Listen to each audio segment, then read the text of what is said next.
Bonjour à toutes et à tous, merci de nous rejoindre ce matin. On va laisser 2-3 petites minutes pour que tout le monde se connecte et on va pouvoir rapidement commencer.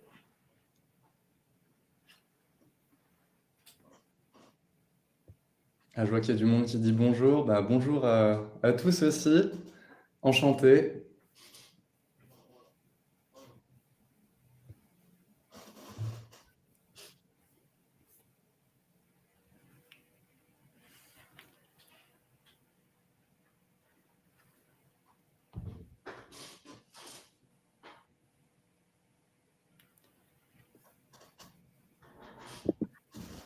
On a pas mal de monde qui se connecte, c'est super. Donc si vous voulez, comme d'habitude, le chat est à votre disposition. N'hésitez pas à y poser toutes vos questions. Enfin, les questions, on va préférer l'onglet questions, comme vous expliquait Nora. Vous avez 3 petits items en bas, sondage questions. Vous allez pouvoir poser directement vos questions. S'il y en a qui sont pertinentes sur le coup, on y répond au fur et à mesure. Sinon, on se garde un temps à la fin du webinaire pour répondre un petit peu à toutes vos questions. Donc, n'hésitez pas, s'il y a des remarques, quoi que ce soit, le chat est là, l'onglet questions pour poser vos questions. Et on va pouvoir commencer tout doucement. Les autres nous rejoindront en cours de route. Donc, du coup, aujourd'hui, le webinaire qu'on a choisi de vous présenter pour ce 3e webinaire du numérique, c'est les secrets d'une identité visuelle et d'un logo impactant. On reçoit aujourd'hui Adrien de Infographics qui va venir un petit peu nous donner ses conseils d'expert sur le sujet. Donc, voilà, Adrien, je te laisse nous en dire plus. Tout à fait. Écoutez, je suis très content d'être là de nouveau pour un sujet un petit peu différent de la dernière fois. Cette fois, on va parler d'identité visuelle et de logo et comment ça peut avoir un impact considérable sur votre business. Mais avant toute chose, est-ce qu'il y a des personnes qui étaient déjà là sur le webinaire précédent que j'avais pu organiser? N'hésitez pas à le dire dans le chat, ça ferait plaisir de vous faire un petit coucou et aussi coucou à tous les autres. Je reconnais ouais, 2-3 petites personnes, ok, c'est cool. Et écoutez, on va commencer tout de suite. De mon côté, moi c'est Adrien, je bosse pour une boîte de communication qui s'appelle Infographics et je suis vraiment spécialisé dans tout ce qui touche à la création de logos et d'identité visuelle. Je fais ça depuis 1 an et demi en auto-entreprise, donc du coup, j'ai eu le temps de voir pas mal de marques différentes, pas mal de trucs différents, et l'idée, c'est vraiment de vous montrer en 1 heure tout ce qu'il y a à savoir sur la création de logo pour que vous soyez des experts vous aussi en 1 heure. C'est un peu le défi, on va essayer de faire ça genre le plus rapidement possible, mais de façon à ce que ça soit compréhensible pour que vous ayez un maximum d'infos.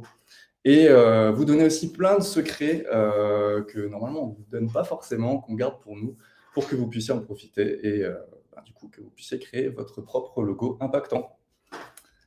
Donc le programme du jour, aujourd'hui on va parler de la différence entre un logo et une identité visuelle, parce qu'en fait c'est pas la même chose, c'est relié évidemment, mais c'est pas la même chose. On va comprendre les logos en deuxième point, les identités visuelles, et enfin je vais vous donner les ressources secrètes des designers pour que vous puissiez aussi créer vos propres logos, ou du moins votre propre logo pour votre business. Est-ce que vous êtes prêts? Est-ce que on commence sur ce sujet? N'hésitez pas à mettre des commentaires.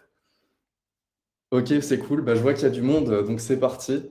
Première chose, pour les personnes qui nous rejoignent, on va parler identité visuelle et logo. Et ce qui est important de savoir, c'est quelle est la différence entre un logo et une identité visuelle. En fait, c'est tout bête. Logo, c'est votre logo. L'identité visuelle, c'est tout ce qui touche autour de votre logo. Vous allez avoir dans votre identité visuelle, évidemment, votre logo, les palettes de couleurs que vous utilisez pour votre business, les icônes que vous utilisez sur vos réseaux sociaux, sur le site web, les images, les symboles, en gros, votre charte graphique, quoi. C'est vraiment ça la différence. Et l'idée, c'est d'avoir quelque chose de relativement complet pour pouvoir contrôler votre image auprès du public. Mais il y a quand même une chose que j'ai envie... Bonjour Diane, je vois qu'il y a une personne supplémentaire qui a rejoint. Ce que je vous propose, dans un premier temps, c'est qu'on parle aussi du choix du nom de nom de marque.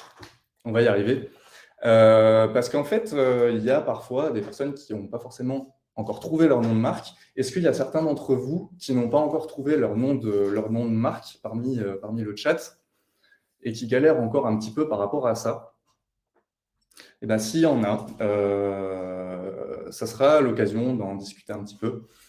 En gros, pour pouvoir créer un logo, pour pouvoir créer une marque, l'idée, c'est, je vois qu'il y a des personnes qui n'ont effectivement pas encore trouvé. Ça fait un moment que les personnes cherchent, qui galèrent. Et ben, je vais vous donner 2-3 petits conseils qui vont vous aider. Déjà, tout logo commence par un concept, un nom de marque. Et le but, c'est à vous de le faire émerger. Donc, on a des grands principes. Je suis en train littéralement de lire le PDF. On essaie de faire en sorte qu'il y ait au maximum 4 à 5 syllabes, histoire que ça soit impactant, parce que plus long, bah, ça va être beaucoup plus dur pour les clients et les personnes qui vont voir votre marque d'arriver à retenir votre marque. Le but, c'est que ça soit lisible facilement. Et bah, pour aller assez rapidement là-dessus, pour choisir votre marque, vous allez brainstormer. Mais il y a aussi des outils gratuits qui vont vous permettre de trouver des noms de marques, comme par exemple namelix.com, où vous allez rentrer votre industrie et il va vous sortir plein de noms de marques différents. C'est un peu, il y a un peu des anglicismes, mais par contre, il y a moyen de trouver des trucs vraiment cool. Et le petit nouveau ChatGPT, je pense qu'il y en a plein d'entre vous qui ont entendu parler de ChatGPT, l'IA qui est en train de faire fureur partout. Vous pouvez vous en servir pour, par exemple, lui demander brainstorm-moi différentes idées de noms de business dans la niche de X. Et il va vous sortir plein de noms de business et c'est à vous de choisir après. À vous de voir. Mais évidemment, il faut prendre un petit peu de temps pour le faire, pour être en... Ah, le son est haché, apparemment. Est-ce qu'il y a d'autres personnes pour qui le son est haché? Il y aura effectivement un replay. Donc, je vois qu'il y a pas mal de personnes pour qui c'est bon. Donc, apparemment, c'est cool. Je pense que c'est peut-être une question de connexion parce que ma caméra, elle bouffe pas mal de bandes passantes, je pense. Donc, du coup, blabla. On revient sur le nom de marque. On prend le temps, histoire de ne pas se retrouver avec un nom de marque qui ne nous plaît pas. Petite technique, vous notez vos idées dans un cloud, comme ça vous ne les perdez pas quand vous perdez votre calepin. Et au niveau des tendances, il y a tout à fait moyen d'utiliser, comme je vous disais avant, différents générateurs de noms pour pouvoir trouver votre nom et puis continuer à regarder un petit peu ce qui peut se passer. Évidemment, très important, demandez autour de vous si le nom que vous avez choisi, il est à côté de la plaque ou pas. Alors, ce qui peut être compliqué, c'est que des fois, les personnes qui sont autour de nous, elles ne vont pas forcément être super honnêtes. Mais dans l'idée, essayez d'être ouvert à la critique parce que des fois, on est en train de se planter. Et puis, n'hésitez pas à sonder les personnes autour de vous pour demander leur avis sur votre nom, le nom que vous avez choisi. Et pour vérifier la disponibilité, c'est extrêmement important. Alors ça, vraiment, là, je mets attention, s'il vous plaît, très, très important. Quand vous choisissez votre nom, il faut qu'il soit disponible principalement à l'INPI. Si quelqu'un a déposé déjà le nom que vous avez choisi, ça peut arriver à l'INPI, en fait, problème, carrément. Vous allez devoir trouver un autre nom. Étant donné que, je vous donne un exemple, si par le plus grand des hasards, je me dis, je vais lancer une marque de chaussures et je choisirais bien Nike, tu vois, ça pourrait bien sonner, évidemment, ça ne va pas le faire, en fait. Ça va être un peu complexe.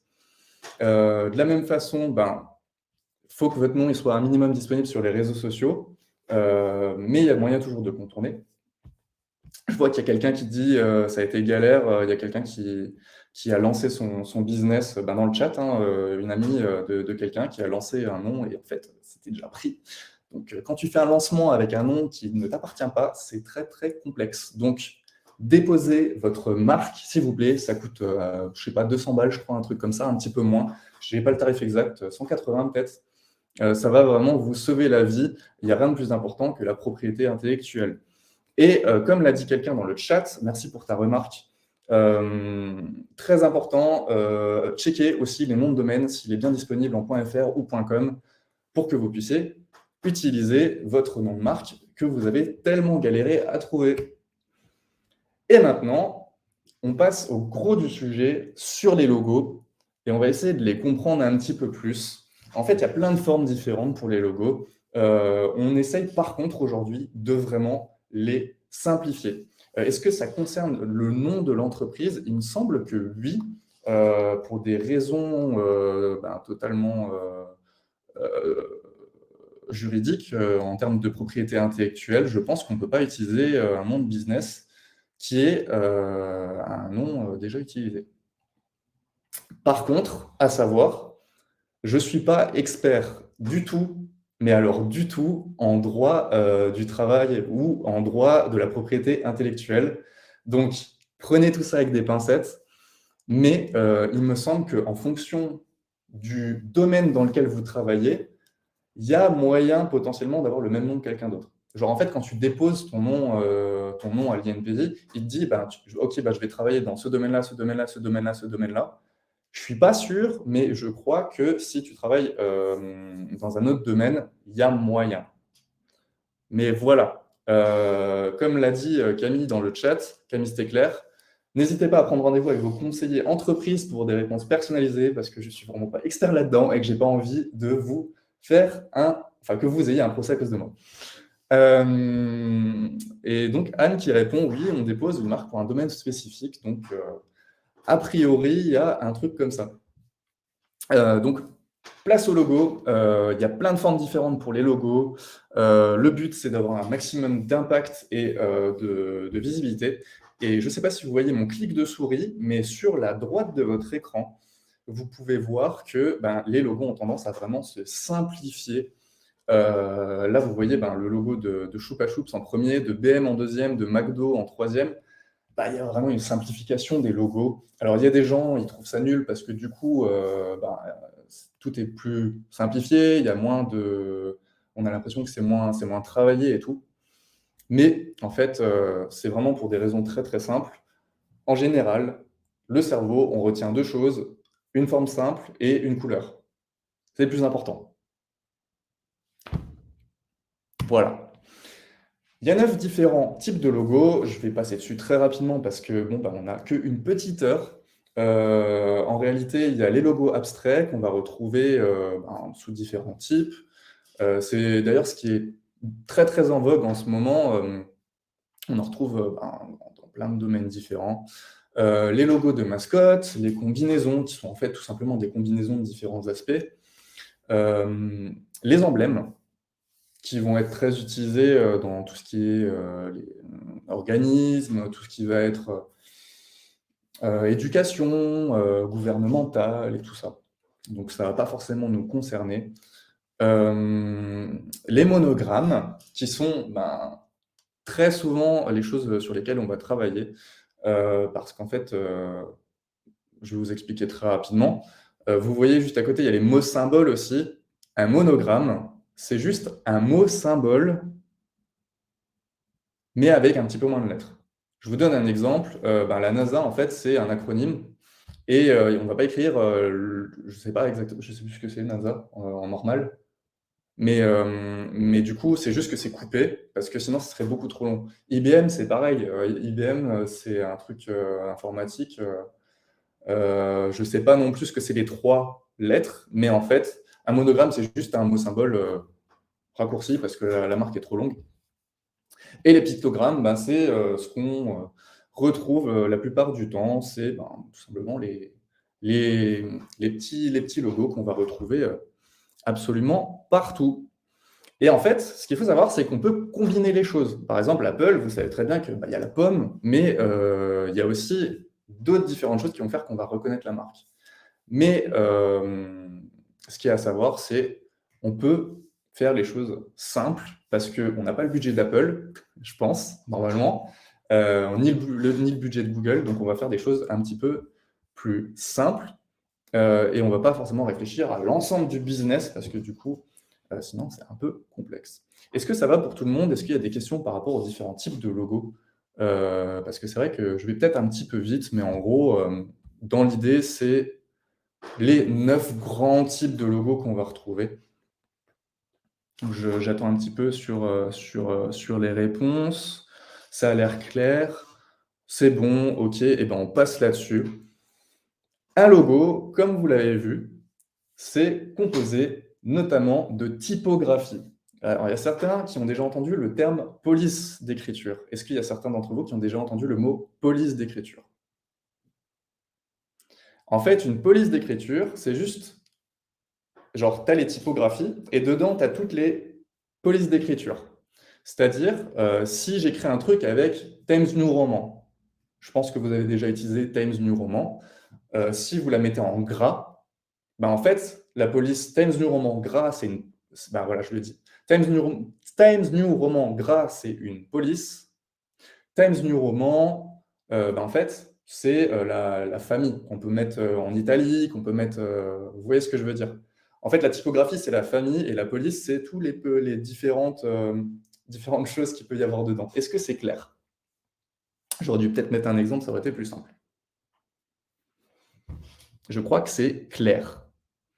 De toute façon, en fait, on va avoir des exemples juste là. Vous retrouvez Game of que vous avez peut-être vu, qui utilise une typographie qui est Trajan, qui est très très utilisée. Zara qui est en fait juste Dido avec les caractères qui sont plus proches. Voilà, bold, medium, comme Julien le dit, c'est exactement ça. Adidas qui va juste reprendre avant-garde avec un petit logo par-dessus. Nike qui va reprendre Futura en majuscule, etc., etc. Et c'est là aussi que vous vous rendez compte que vous pouvez très bien utiliser une typographie qu'une autre marque utilise, il n'y a aucun souci. Regardez par exemple The North Face, très bel accent anglais comme vous pouvez le voir, qui utilise la même typo que Energizer. Les deux c'est Helvetica, c'est juste qu'il y en a un qui l'utilise en gras, en gros, en majuscule, et l'autre qui l'utilise en gras, en italique. En fait, c'est la même typo, mais en fait, il n'y a aucun souci, hein, il y a tout à fait moyen d'utiliser les typos, même si ça a déjà été utilisé par une autre entreprise. On a le même exemple ici avec Toy Story et Tommy Hilfiger. C'est la même typo, mais comme vous pouvez le voir, des éléments de design font que c'est super différent. Tu as Toy Story qui est beaucoup plus enfantin, et Tommy qui est beaucoup plus classique, quoi. Et en fait, c'est notamment dû aux couleurs.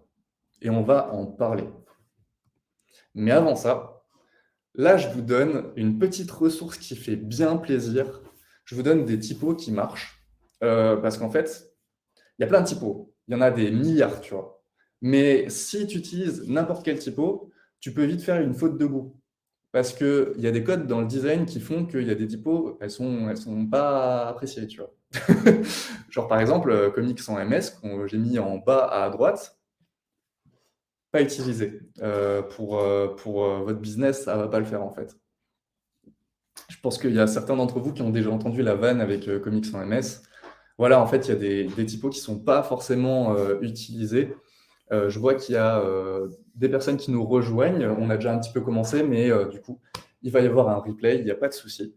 Donc là, vous retrouvez pas mal de différents typos qui peuvent être utilisés. À vous de choisir votre univers en fonction de ce que vous avez envie de faire.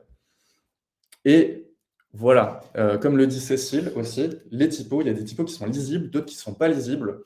Donc n'hésitez pas à privilégier des typos qui sont lisibles, parce que sinon c'est un peu bof, tu vois. Une question de Pascal qui demande: est-ce qu'on peut mixer plusieurs typos dans un nom de marque? On peut le faire, cependant, je ne recommande pas si on n'est pas designer. La raison pour laquelle je ne recommande pas si on n'est pas designer, c'est parce qu'on peut vite faire nimp. Et on peut ne pas s'en rendre compte, en fait. Du coup, si on veut vraiment utiliser deux typos dans un logo, ce que je recommande vraiment, c'est vous allez utiliser... Attendez, je vous l'ai montré avant, je crois. Ah non, je n'ai pas montré. Vous allez plutôt utiliser différentes polices. Vous voyez la différence entre typo et police? En fait, si par exemple, je vais vous expliquer, Anne-Marie, pourquoi il faut éviter Comics sans MS, je vous dis ça juste après. Pourquoi vous allez éviter d'utiliser plusieurs typos en même temps? Il faut aller au plus simple, et comme ça, vous ne faites pas de faute de goût.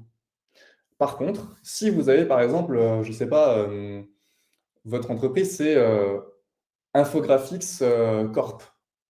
Et ben, le truc que vous pouvez faire, c'est infographie, vous le mettez en gras, et corp, vous le mettez en caractère plus petit, en médium ou bien même en light.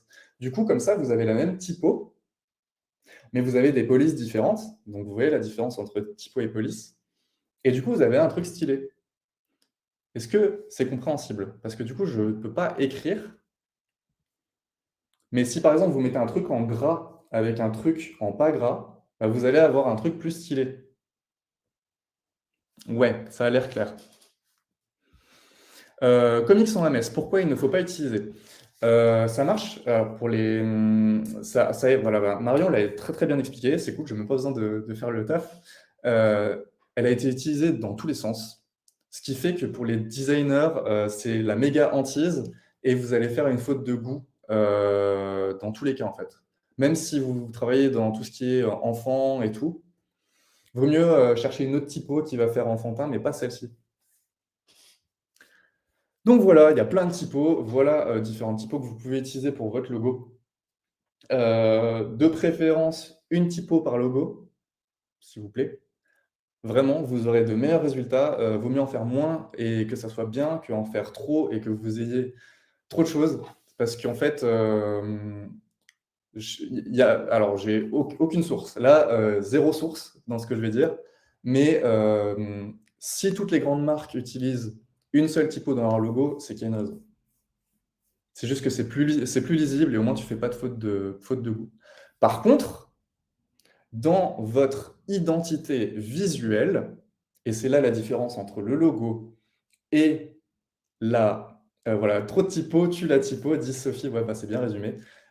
L'énorme différence du coup entre votre logo et votre identité visuelle, c'est que votre logo, utilisez une typo, votre identité visuelle, vous pouvez mixer un peu plus les trucs. Si par exemple, vous écrivez des lettres, ben, vous pouvez mettre le titre en une typo et le corps de texte en une autre typo. C'est ce qu'on va retrouver très très souvent dans les sites internet où ben, du coup, les titres vont être dans une certaine typo et par contre, ben, tout ce qui va être écrit, ça va être dans une typo beaucoup plus simple, beaucoup moins, j'allais dire rocambolesque, mais je crois que il n'y a plus personne qui utilise ce mot.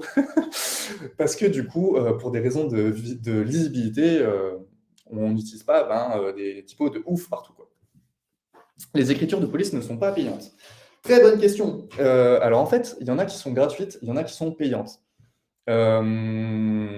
C'est pour ça que je vous ai mis à la fin de cette présentation des sites internet où vous pouvez télécharger des typos gratuites. Parce qu'en fait, toutes ne sont pas gratuites. Là-dedans, dans la liste que je vous ai donnée, faites attention, parce qu'en fait, tout n'est pas gratuit. En fait, je n'ai pas réfléchi à cette chose-là, mais certaines sont gratuites. Et ce qu'il faut savoir, c'est que pour télécharger des typos gratuites, vous pouvez aller sur Google Fonts. Toutes les typos sont gratuites là-dessus. Il n'y aura pas de souci, ça roulera, et il y en a plein des super cool. Google Fonts. Helvetica est payante, mais très utilisée, comme le dit Julien. Il y a Futura aussi ici, qui est payante, j'en suis sûr et certain. Mais après, voilà, Google Font, au moins vous êtes sûr que c'est gratuit. Font, F-O-N-T. F-O-N-T. Font, c'est l'anglais pour type police. Les couleurs.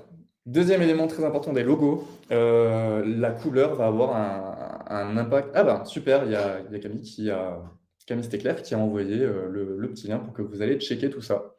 Mais restez ici quand même malgré tout, parce qu'on va parler des couleurs de votre logo. En fait, les couleurs, ça véhicule des émotions.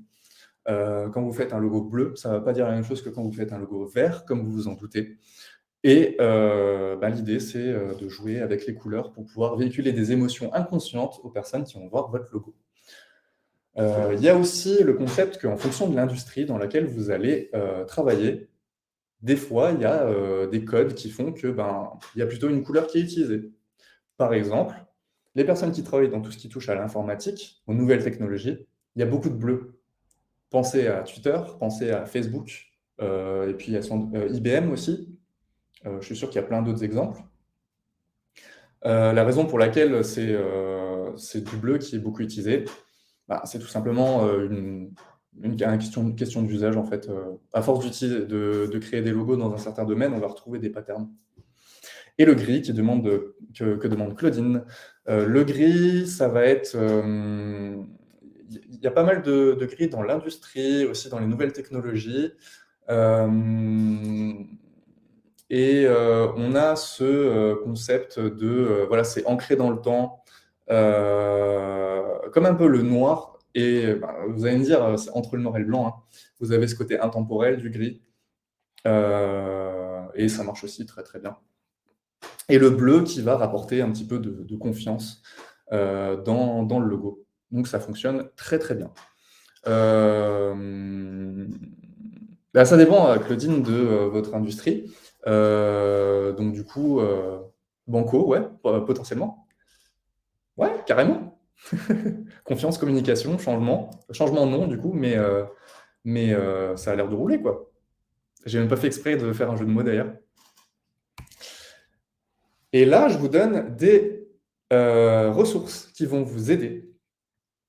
Parce qu'en fait, pour trouver des palettes de couleurs, c'est pas forcément évident. Quand on n'est pas designer, arriver à jouer avec les couleurs, ça peut être un petit peu complexe. Donc, vous pouvez aller sur un site qui s'appelle colorhunt.co, qui va vous permettre de visualiser différentes palettes de couleurs, de récupérer aussi les codes des couleurs pour que vous puissiez les utiliser dans votre logo. Et du coup, en plus, ce qui est super cool, c'est que c'est classé en fonction du nombre de likes des gens. Donc, en fait, vous allez avoir vous pouvez mettre genre classé par depuis toujours et classé par les plus aimés. Et là, vous avez des palettes de couleurs de fou furieux que même un designer, il ne vous sortirait pas des trucs pareils. Donc, du coup, petit site gratuit, hein, d'ailleurs. Et aussi color.adobe.com qui va vous permettre de vous assurer que vos couleurs, ils soient complémentaires ou du moins qu'ils respectent certaines règles que vous ne connaissez pas forcément. Les logos modernes. Alors, on a parlé de simplicité. La raison pour laquelle les logos modernes sont aussi simples, c'est parce qu'ils partent de gris. Et quand on comprend comment c'est déconstruit, et ben en fait, on se rend compte que c'est pas si compliqué. Et là, on se dit, mais comment c'est possible que le logo d'Apple, il vale autant d'argent? Pourquoi le designer, il a empoché tellement de thunes? En fait, c'est surtout une question d'idées et de créativité. En fait, il y a ça. Et puis, les logos vont aussi être testés dans différents environnements, dans différentes cultures. Et puis, en fait, il y a un travail monstre de recherche pour voir si le logo, il colle ou pas, quoi. Donc, après, est-ce que ça mérite les millions que certains logos valent? Voilà. Chacun voit comme il veut, quoi, hein. Mais en tout cas, voilà, comme ça, vous voyez que créer un logo, dans les faits, c'est pas si complexe, mais en fait, c'est plein d'éléments mis bout à bout qui font que y a moyen de faire plein d'erreurs. Là, par exemple, vous voyez qu'en fait, le logo d'Apple, c'est juste quelques ronds, hein. Et Braun, pareil, c'est juste une grille carrée avec quelques petits ronds pour que les choses soient géométriques. Je reviens en avant. De la même façon, le logo d'Instagram, en fait, quand on le met dans une grille, tout de suite, on comprend comment ça a été fait, quoi. Suffit juste de mettre un carré, de ramener les bords vers l'intérieur, un rond au milieu, un autre rond, et puis voilà, on a notre logo, quoi. Et c'est là qu'on se rend compte que il y a moyen, en fait. Il y a moyen de faire son propre logo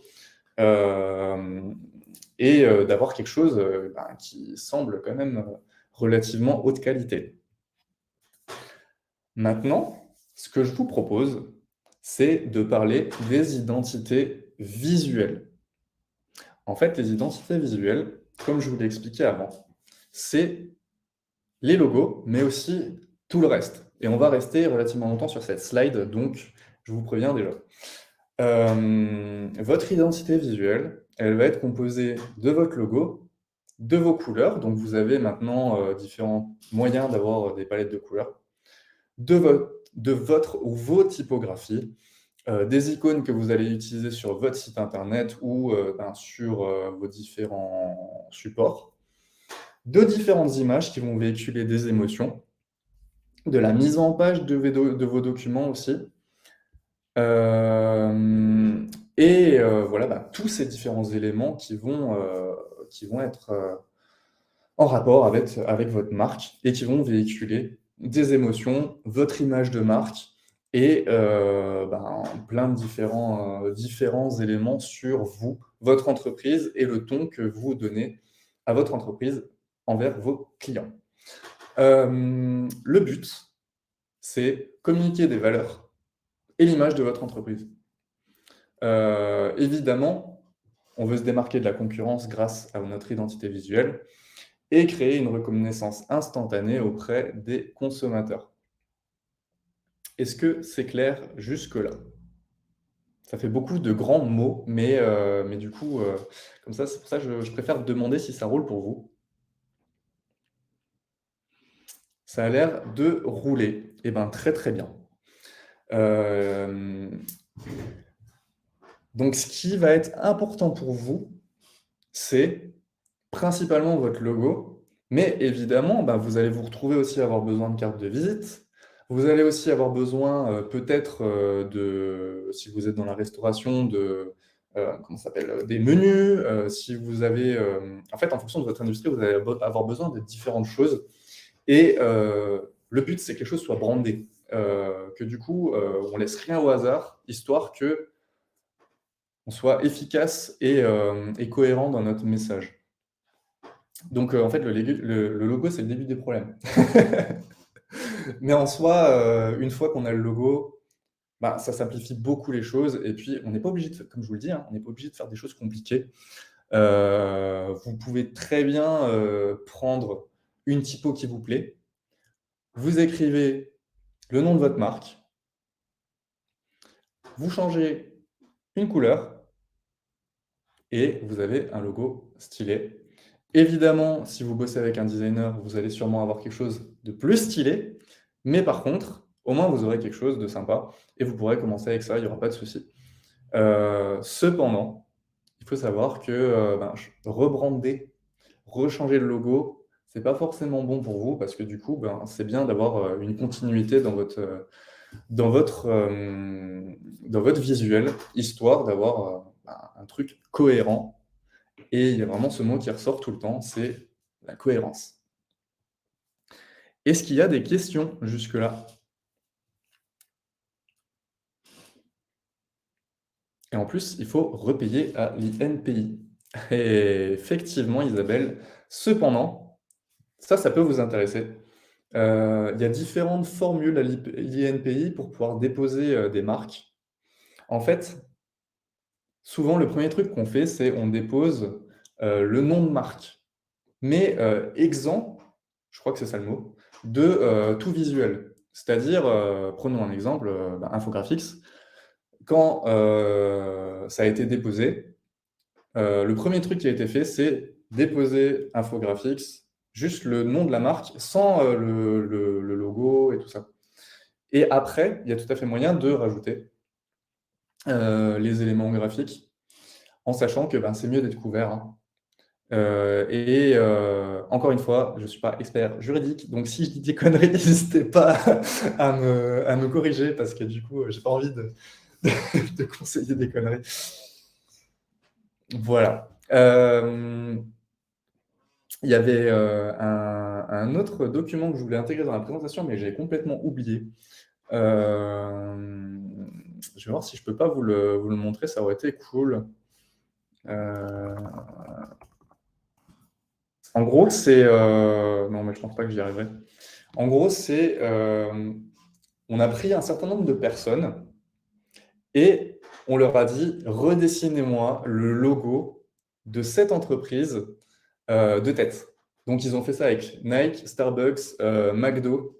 Et quand vous voyez les résultats, vous faites « Mais non, mais c'est pas possible, en fait. » Genre, des logos aussi simples et comment ça, les gens ils peuvent se planter.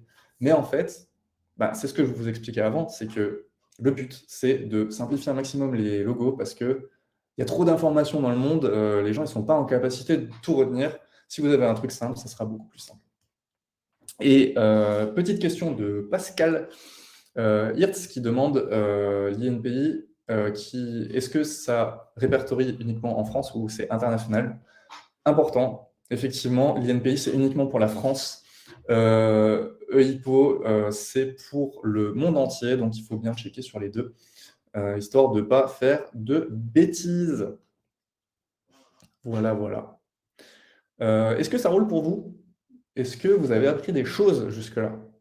Ou est-ce que, pour l'instant, vous êtes venu tout aussi smart que jusque-là? Marina, question qui demande comment trouver une grille pour faire un logo. En principe, les designers, ils le font eux-mêmes, mais cependant, il y a tout à fait moyen d'aller sur Internet et je vais vous donner des ressources pour ça. Ah, tiens, on va regarder ça tout de suite. Tac. Voilà différentes ressources qui vont vous aider, que ce soit pour les typos, les couleurs ou les inspirations de logo, donc les grilles. Si vous allez, on va commencer par le bas, les inspirations de logo pour répondre à la question. Si vous allez sur Dribbble, Behance, Awards ou Design Inspiration, vous allez retrouver plein de grilles qui ont existé. Le papier millimétré, ça peut être utilisé. Attendez, si j'ai, je sais pas si j'ai des créations de logos là. Je trouve que ça aurait été cool de vous montrer. Parce que même nous, quand on bosse sur des logos, je crois que c'est dans l'autre pièce, c'est dommage. Ah, attendez. Quand on bosse sur des logos, on peut très bien bosser, genre, il y en a qui ont du meilleur papier, mais là j'ai que ça. Vous voyez, c'est que du quadrillé, hein. Et puis en fait, une fois que tu as du quadrillé, tu peux tout à fait tenter des trucs. Et il faut se dire que tout n'est pas forcément bon. En fait, quand on bosse sur un logo, il y a plein de trucs qui sont nuls. Là, vous voyez, il y a plein de trucs nuls, mais c'est normal. En fait, tout ce qui est nul, il faut le faire quand même, histoire de se retrouver. En fait, votre logo, ça va être un logo. C'est tout à fait normal de scraper, de dessiner 30, 40 logos pourris pour avoir une gemme, quoi. C'est tout à fait normal. Quand on fait des recherches logo, nous, c'est pareil. En fait, à la fin, il va y avoir un seul logo qui va être choisi par le client. En réalité, nous, de notre côté, on a testé 30, 40 trucs. On teste 30, 40 trucs. On lui montre trois propositions. Il retient une proposition et en général, il veut des modifications. Et quand je dis il, c'est vous, les personnes qui ont besoin d'un logo, quoi. Donc, autant vous dire que dans ce qui va toucher au design, il vaut mieux tester plein de trucs pour être sûr d'avoir le truc bien, plutôt que d'attendre d'avoir l'inspiration du monde et de se retrouver avec le logo parfait. En réalité, ça ne fonctionne pas comme ça, il faut tester plein de trucs. Ariane qui parle du nombre d'or, je vais faire une petite parenthèse là-dessus. Effectivement, il y a certaines grilles qui, peut-être que vous connaissez la grille du nombre d'or avec le truc qui fait comme un serpentin, comme ça, qui est retrouvé dans plein de formes d'art, dans plein de trucs. En réalité, tous les logos ne suivent pas le nombre d'or. Ça peut être utilisé si vous voulez utiliser ça comme base. Mais cependant, si vous utilisez la grille du nombre d'or, déjà, vous allez avoir un logo qui va être asymétrique, normal, parce que du coup, ce n'est pas une grille carré sur carré, quoi. Ce qui n'est pas une mauvaise chose, hein. Un logo asymétrique, c'est très stylé. Regardez le logo de Nike qui est asymétrique, et la plupart du temps, il y a quand même une certaine asymétrie dans les logos. Mais ce que je recommanderais que vous fassiez, c'est au-delà de la grille du nombre d'or, vous mettez aussi votre truc quadrillé par-dessus pour que vous ayez quand même des indications de quadrillage. Parce que sinon, c'est un peu chaud en fait, si vous bossez sans quadrillage. Voilà.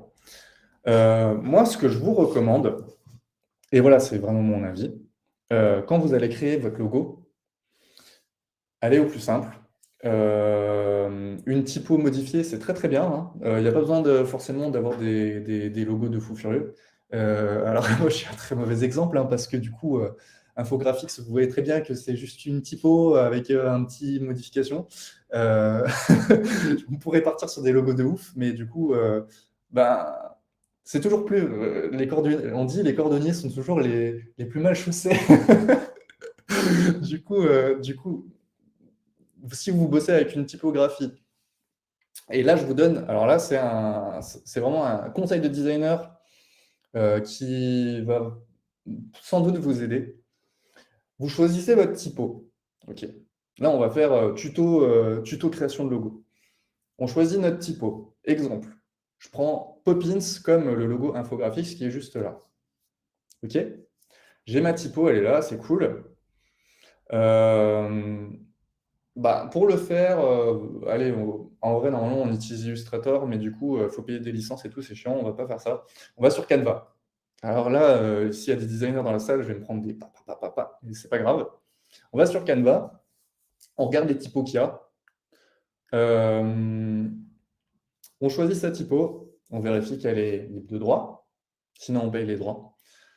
Et ce qui fait très joli en général, c'est de faire en sorte que les caractères sont plus proches. Je recommence, on écrit le nom de logo et on met l'espace entre les caractères plus proche. Et instantanément, si vous mettez -60, entre -30 et -60, vous verrez que, prenez des notes, vous verrez au moment-là, en fait, vous allez avoir un truc beaucoup plus stylé que juste la typo comme ça. Petite technique. Comme ça, vous avez un truc sympa. Si on reprend par exemple, vas-y, on va reprendre un exemple. Là, par exemple, vous voyez Nike. OK? En fait, Nike, c'est juste Futura en extra bold, donc extra gras, avec les caractères rapprochés en italique. C'est tout. Après, évidemment, pour la petite coche, il faut créer, tu vois. Mais dans plein d'endroits, il y a plein de t-shirts où il y a juste. Non, alors, je ne sais pas s'ils utilisent juste leur Nike. Mais même exemple, tu prends Zara, regarde. Zara, c'est juste Dido avec les caractères, l'espacement entre les caractères tellement rapproché que du coup, ça se colle. Est-ce que vous comprenez ce que je veux dire par là? Donc il y a moyen de faire des trucs stylés avec pas grand-chose. Genre Zara, vous vous retrouvez avec une marque qui fait luxe, parce qu'en fait, c'est une police avec des empattements, c'est comment dire, en majuscule. Qu'est-ce qu'il y a d'autre? Voilà, Dido, c'est la police de la classe, tu vois, genre ce qui est utilisé à Paris et tout. Du coup, tu rapproches les caractères et puis t'as un truc stylé, quoi, tu vois. Après, bon, ils ont un petit peu modifié les empattements, mais ça, c'est les designers qui vont le voir, tu vois. Enfin, tes clients, ils vont pas capter. Game of Thrones, alors oui, le T a été modifié pour faire comme un glaive, si je dis pas de bêtises. Mais du coup, Game of Thrones, c'est juste un G un peu plus grand, un T un peu plus grand, et un truc stylé, quoi. YouTube, pareil, en fait, c'est juste Alternate Gothic qui est pris comme ça, et on cale un petit logo à côté, et c'est fini. Cependant, il faut quand même garder à l'esprit que votre logo, il va rester avec vous toute votre vie, ou du moins toute la durée de votre business, jusqu'à ce que vous allez décider de plus l'utiliser, ou de faire un rebranding. Et l'idée, c'est quand même de ne pas hésiter à investir du temps ou même de l'argent dans son logo pour avoir un truc stylé. Les ressources qui aident, donc je vous ai parlé de l'inspiration logo pour les histoires de gris. Évidemment, vous pouvez vous servir aussi de ces sites-là pour regarder un peu ce que les autres y font et puis vous inspirer, parce que des fois, genre, c'est un peu compliqué, tu vois. Au moins, vous saurez plus facilement ce que vous aimez. Pareil, si jamais je vois qu'il y a du monde qui nous quitte. Si vous voulez la présentation en PDF, je fais une petite parenthèse, envoyez-moi un email sur adrien@infographics.com, c'est en haut à droite. Je vous enverrai la présentation avec plaisir, et vous pouvez aussi me demander qu'est-ce que je pense de votre logo. Je fais ça gratuitement, il n'y a pas de souci. Comme ça, je peux vous donner 2-3 conseils. On reprend sur les ressources qui aident. Voilà les différentes inspirations, que ce soit Dribble Behance Awards, il y a des trucs super sympas. Pour les typographies, là, vous voyez, il y a plein de trucs différents. Cependant, attention, parce que j'ai vu qu'il y avait, il y a un designer aussi qui est présent.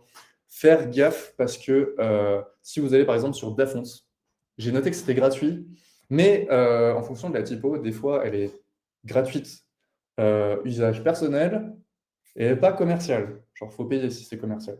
Donc, faites un petit peu attention à ça, histoire de ne pas avoir de sous-sailles. Google Fonts, ben, c'est là où vous allez avoir le plus de police gratos stylée. S'il y a un seul site que vous devez retenir, c'est celui-ci. Et au niveau des couleurs, ben là, je vous en ai donné encore d'autres au-delà de ceux que je vous ai donnés avant. Jolie Schreiber qui demande est-ce que je vais faire des webinaires pour la suite Adobe? Je suis pas sûr parce que c'est quand même super spécifique. Peut-être que j'en ferai sur mes réseaux perso. Par contre, pas forcément dans le cadre d'artisans connectés, parce que du coup, je suis pas sûr que ça va toucher à trop de monde. Mais bah, du coup, je donnerai mes réseaux après, comme ça, ce sera plus simple.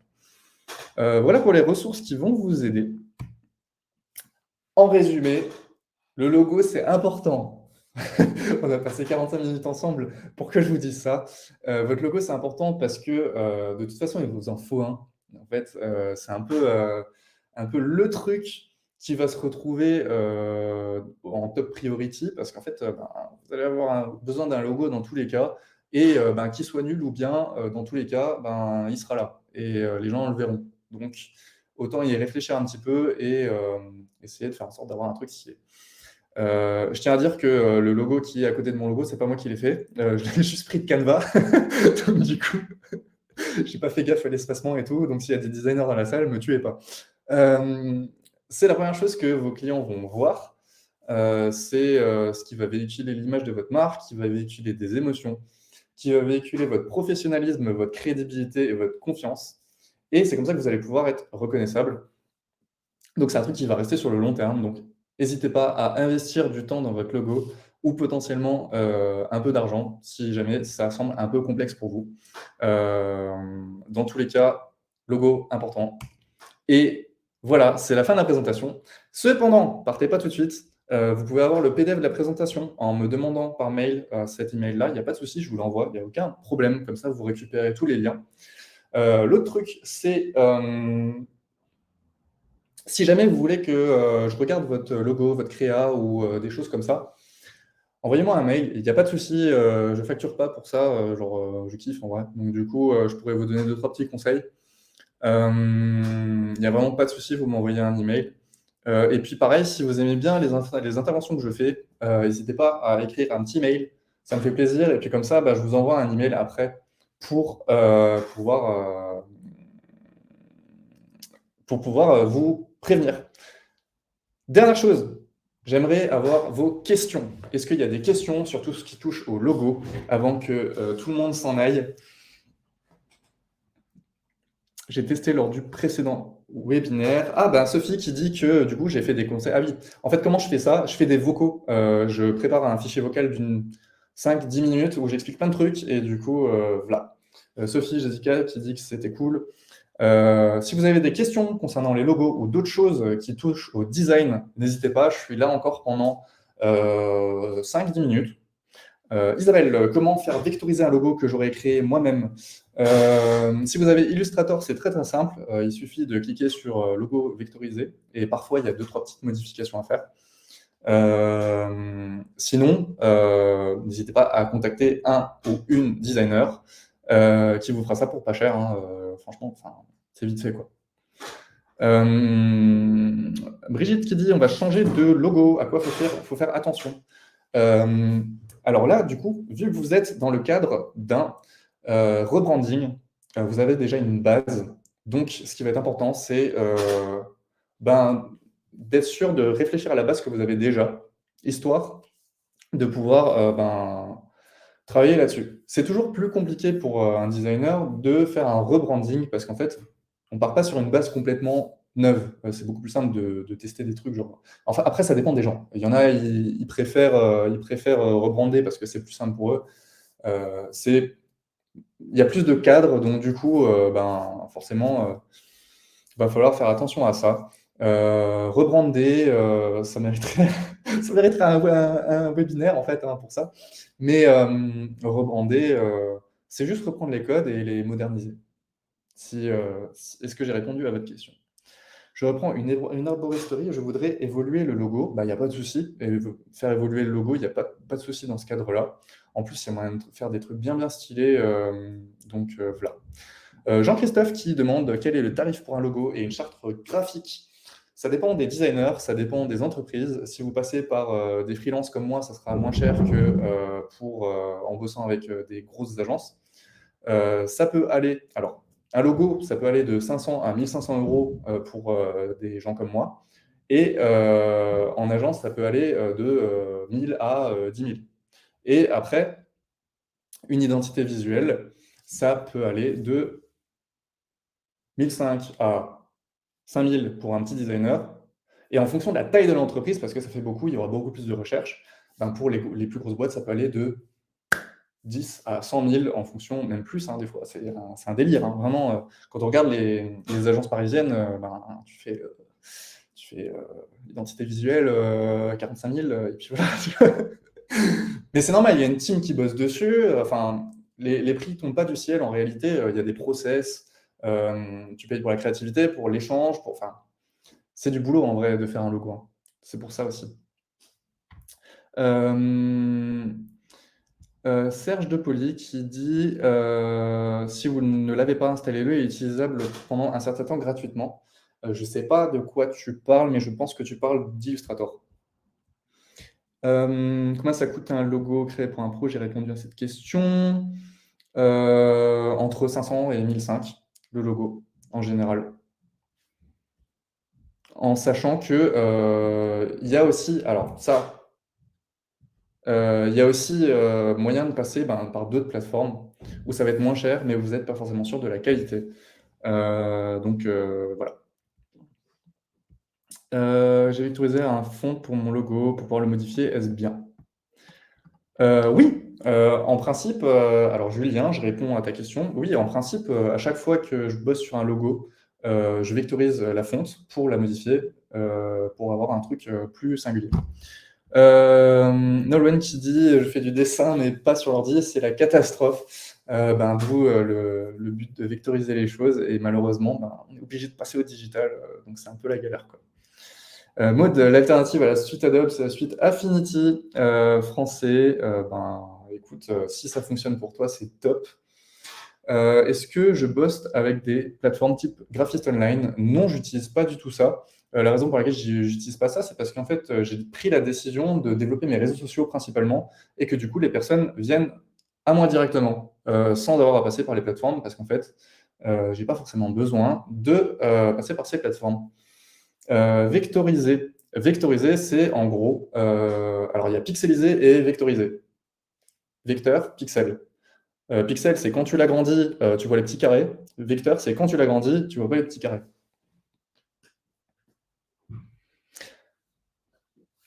Est-ce qu'il y a d'autres questions? Parce que là, j'ai été efficace.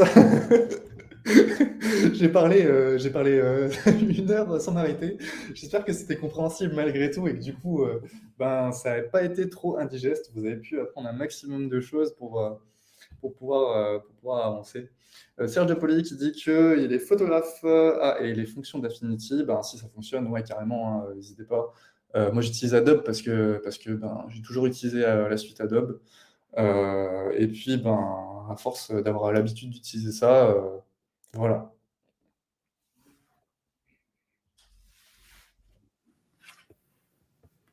Dernière question, je réponds à la dernière question, Camille? Bien sûr.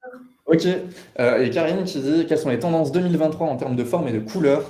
Pour ouvrir, je vais faire une vidéo là-dessus, même plutôt 2023, ouais, parce qu'on est déjà en 2023. Je fais des vidéos là-dessus sur mon TikTok, Infographics France, @Infographics France, où je réponds à toutes ces questions de design. Je fais des vidéos ultra régulièrement sur tout ce qui touche aux tendances design. J'ai pas encore préparé la vidéo, donc voilà. Est-ce que le logo, on met la baseline? J'ai pas compris, Brigitte. Je suis désolé.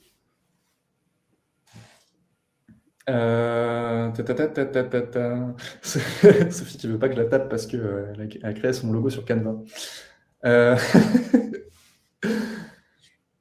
Après, ça fait le taf, hein, honnêtement. Tu le fais vectoriser derrière et puis c'est parti. Hein. Donc, encore une fois, si vous voulez avoir la présentation en PDF ou bien que vous voulez que je review vos logos gratuitement, envoyez-moi un email. Je vous le mets dans le chat adrien@infographics.com. Ou même, si vous avez kiffé, vous me mettez un petit mail comme ça, ben, on échange, ça serait un plaisir. Et vous vous demandez peut-être pourquoi ben, je donne tous ces conseils, je donne tous ces tips et tout. En fait, c'est juste parce que je trouve ça dommage de garder les choses pour nous, alors que en fait, ça empêche juste aux entrepreneurs de pouvoir avancer plus rapidement. Donc, il en faut. Moi, je suis vraiment d'avis qu'il en faut pour tout le monde. Genre, il y a des gens, ils pourront pas se passer de bosser avec quelqu'un. Et il y a des personnes, ben, ils n'ont pas forcément le budget. Alors du coup, ben, si vous n'avez pas le budget, au moins vous avez tous les conseils. Je réponds à la question de Annette qui nous demande s'il y aura une mini-formation sur Canva. Eh bien, oui, très exactement, c'est prévu la semaine prochaine, donc à 11 h, pareil. N'hésitez pas à vous y inscrire et je vous le répète, on vous l'a dit, mais n'hésitez pas. La nouvelle plateforme qu'on utilise maintenant pour les webinaires demande à ce qu'on soit inscrit, que ce soit pour le voir en direct ou en replay. Donc n'hésitez pas, même si la semaine prochaine vous n'êtes pas dispo ou vous voulez regarder ça plus tard à tête reposée, en vous inscrivant au replay, en vous inscrivant au webinaire, vous avez automatiquement le replay qui sera envoyé. On ne peut plus vous l'envoyer si vous n'avez pas été inscrit. Ok. Ah bah tiens, je peux encore juste répondre à la Bien dernière. sûr, bien sûr. Ok.